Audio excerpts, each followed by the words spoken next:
అందరికీ నమస్కారం. ఆరోగ్యం విషయంలో మన మాట ఎవరూ వినట్లేదని, అంతా ఒకరి పక్షంగానే సాగుతోందని కొన్నిసార్లు అనిపిస్తూ ఉంటుంది కదా.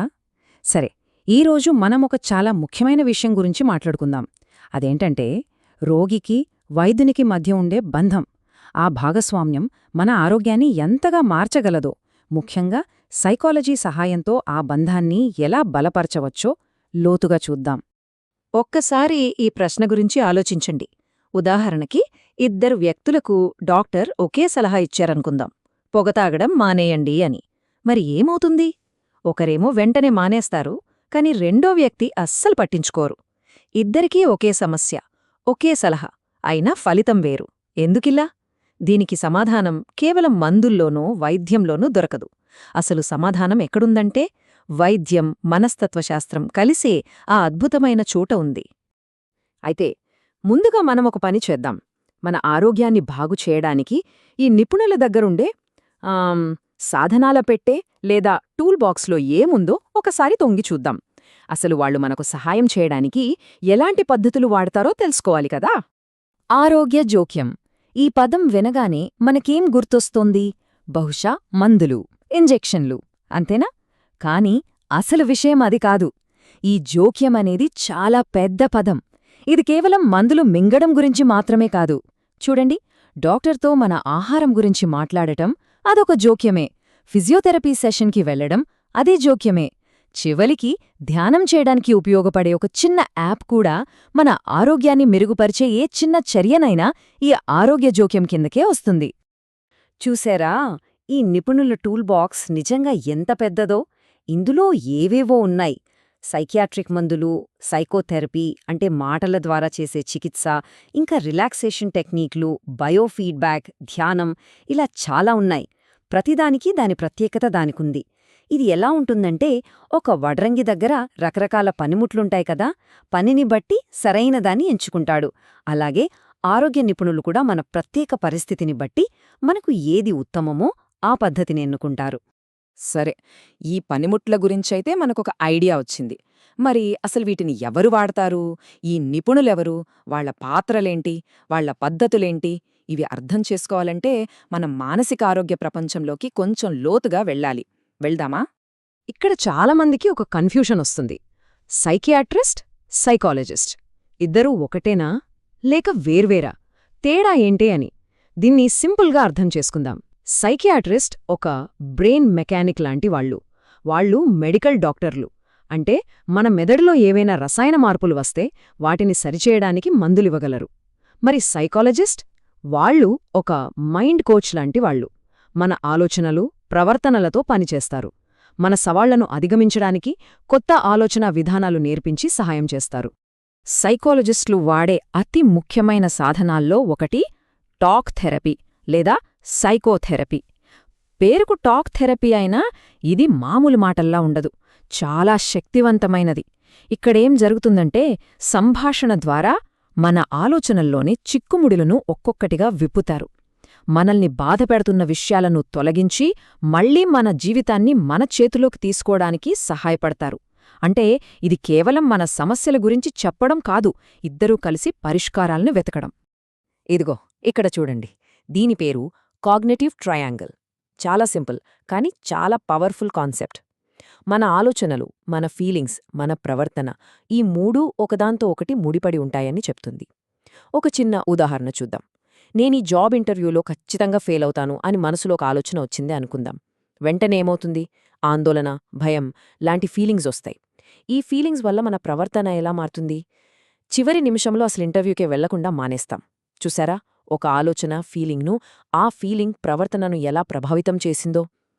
ఇప్పుడు అదే మొదటి ఆలోచనను నేను నా బెస్ట్ ట్రై చేస్తాను, వస్తే వస్తుంది, పోతే పోతుంది అని మార్చుకుంటే ఫీలింగ్ మారుతుంది, ప్రవర్తన కూడా మారుతుంది. అద్భుతం కదూ! సరే, పనిముట్ల గురించి తెలుసుకున్నాం. ఇప్పుడు అస్సలు విషయానికొద్దాం. ఆరోగ్య నిపుణులు ఈ పనిముట్లను ఉపయోగించి మనలో మార్పును ఎలా తీసుకొస్తారు? వాళ్ళు ఒక చేంజ్ ఏజెంట్గా లేదా మార్పుకొక ఉత్ప్రేరకంగా ఎలా పనిచేస్తారో ఇప్పుడు చూద్దాం. అయితే అసలు ప్రశ్న ఇదే, వైద్య నిపుణులు మార్పును ఎలా గైడ్ చేస్తారు? చెప్పడానికిది చాలా పెద్ద ప్రశ్న కదా. ఎందుకంటే ఇలా చెయ్యి అలా చెయ్యి అని సలహా ఇవ్వడం చాలా సులభం. కానీ ఒక వ్యక్తి ప్రవర్తనలో శాశ్వతమైన మార్పును తీసుకురావడం అంత సులభం కాదు. మరి వాళ్ళు దాన్ని ఎలా సాధిస్తారు? వాళ్ళ సీక్రెటేంటి? వాళ్ళు అనుసరించేది ఒక పక్కా ప్రణాళిక. ఏదో యాదృచ్ఛికంగా జరిగిపోదు. మొదటి అడుగు ప్రవర్తనను అంచనా వేయడం. అంటే ఒక వ్యక్తి మార్పుకు ఎంతవరకు సిద్ధంగా ఉన్నారు, వాళ్లను ఏవి ప్రేరేపిస్తున్నాయి, ఏవి అడ్డుకుంటున్నాయి అని తెలుసుకుంటారు. రెండో అడుగు అవగాహన కల్పించడం.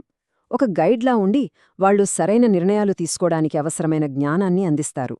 ఇక మూడో అతి ముఖ్యమైన అడుగు రోగి ప్రతిచర్యలను అర్థం చేసుకోవడం.